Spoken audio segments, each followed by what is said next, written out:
दोस्तों, हस्ताक्षर में इस बार गर्मी को देखते हुए बात करेंगे हिल स्टेशन की। 45 डिग्री सेल्सियस की झुलसा देने वाली गर्मी से निजात पाने के लिए हम इस बार नारकंडा के लिए निकल लिए। दोस्तों, देश के तमाम लोग शिमला और मनाली की तरफ भागते हैं, शोर से निकलकर फिर शोर में डूब जाते हैं। इस बार हमने चुना शिमला से 60 किलोमीटर दूर एक छोटा सा प्यारा सा हिल स्टेशन नारकंडा।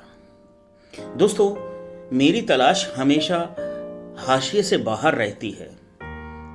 प्रकृति की अनूठी छटा का मजा लेना है ना, तो पहाड़ों के करीब जाइए, डीप जाइए, उन्हें खोजिए। हमारी कार सर्पाकार सड़क पर मोड़ काटती नारकंडा की तरफ बढ़ी जा रही है। आपको बता दें कि नारकंडा रामपुर वाली रोड के ऊपर, जो रोड आगे रिकांगपिओ को निकल जाती है, उसी रोड पर है। नारकंडा पहुंचते पहुंचते हमको शाम हो गई थी। नारकंडा में जैसे ही अपनी कार से उतरकर हम बाहर निकले तो ठंडी हवा के एक झोंके ने पूरे शरीर में प्रवेश कर लिया। एक सिरहन सी बदन में दौड़ गई। मैं जल्दी से अपनी जैकेट निकालता हूँ और पहन लेता हूँ। नारकंडा बहुत ही छोटा सा हिल स्टेशन है, बहुत प्यारा सा हिल स्टेशन है। कुल मिलाकर बमुश्किल 50 दुकानें, होटल या होम स्टे होंगे। कुछ हाई फाई और कुछ औसत दर्जे के होटल आपको अच्छे रेट पर मिल जाएंगे। आम तौर पर राशन की एक ही दुकान के ऊपर सारा सामान मिल सकता है। मैं बस स्टैंड के आसपास के इलाके में चलते फिरते लोगों में पहाड़ की संस्कृति के दर्शन करने लगता हूँ। ठंड से बचने के लिए गाय भी दुकानों के सामने बने शेड के नीचे आ गई हैं। गाय हमारी जिंदगी का हिस्सा है, इसीलिए हम उनको अलग नहीं कर सकते। बूंदाबांदी बढ़ जाती है और हम अपने होटल के कमरे में घुस जाते हैं। पानी बरसने लगा है, पूरी रात बरसता रहा। सुबह उठकर मैंने जैसे ही खिड़की को खोला, एक अद्भुत दृश्य में डूब गया। पहाड़ों पर बादल दौड़ते जा रहे हैं, जैसे सफेद घुड़सवार नीचे से ऊपर की तरफ दौड़ते हुए युद्ध फतेह करने की मंशा से जा रहे हो। मैं एकटक पलकें झपकाए बिना अवाक उस दृश्य को देखता रहा। दूसरे ही पल बादल रुई के बड़े बड़े गोलों में बदल जाते हैं, जैसे रुई के बड़े बड़े गोले तेज हवा के साथ उड़ते चले जा रहे हैं।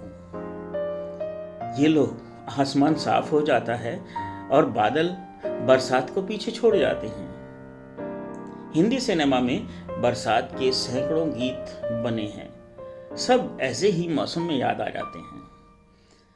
हम बरसात रुकने का इंतजार करते हैं, लेकिन बरसात है कि जिसे आज ही बरसना है। कभी छमछम, कभी झमझमाझम। आखिर कमरे में हम कब तक बैठे रहते? कोई बैठ भी कैसे सकता है। सो हमने भी डिसाइड किया कि मौसम से मुलाकात करने की बारी आ गई है।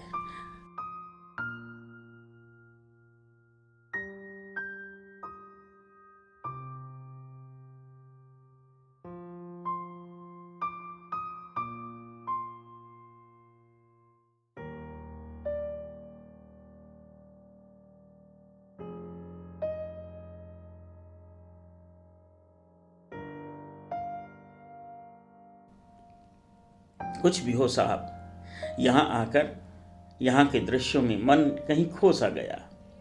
झील के चारों तरफ चील और देवदार के पेड़, एक तरफ नाग देवता का मंदिर, थोड़ा सा पीछे चले जाओ तो सेब के बगीचे, ऊपर आसमान से बरसती बूंदें। सोचता हूँ भीगने से डर जाता तो यह नज़ारा कहाँ देखने को मिलता। मैं अपना कैमरा भीगने से बचाता हुआ उस अद्भुत दृश्य को कैमरे में कैद करने का मोह नहीं त्याग पाता हूँ। यहाँ मेरे अलावा 2 लोग और हैं जो मेरी ही तरह दीवाना बार भीग रहे हैं। मैं झील के पानी पर बरसती बूंदों को देख अद्भुत रोमांच से भर जाता हूँ। कबीर याद आते हैं, बरसे कंबल भीजे पानी। फिर याद आते हैं नरेश सक्सेना, जिनकी पुस्तक का नाम है समुद्र पर हो रही है बारिश। और फिर हम सब के चहेते शायर, रिमझिम गिरे सावन, सुलग सुलग जाए मन।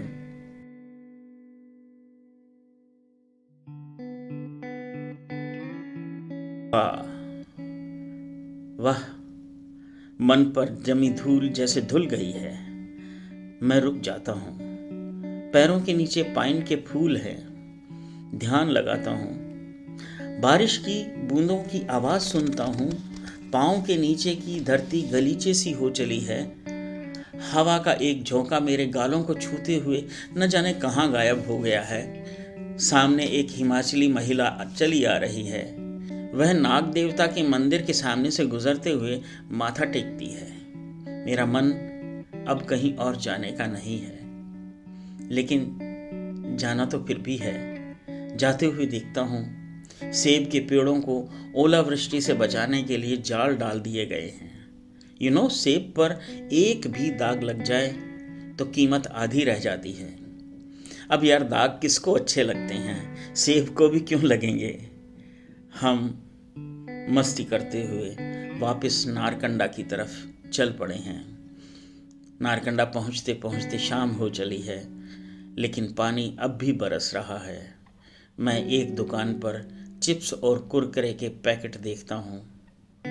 गुब्बारे से फूल गए हैं। सोचिए, आप सोचिए ज़रा, ये क्यों फूल गए हैं? जानिए इसका रहस्य नारकंडा के अगली कड़ी में, अगले दिन की गाथा में। आपको नारकंडा मेरी नज़र से कैसा लगा? पसंद आया हो तो लाइक करें, शेयर करें और सब्सक्राइब भी करें। चैनल को सब्सक्राइब करना ना भूलें। मिलते हैं अगले एपिसोड में। अब सुरेश हंस को इजाज़त दीजिए। जय हिंद।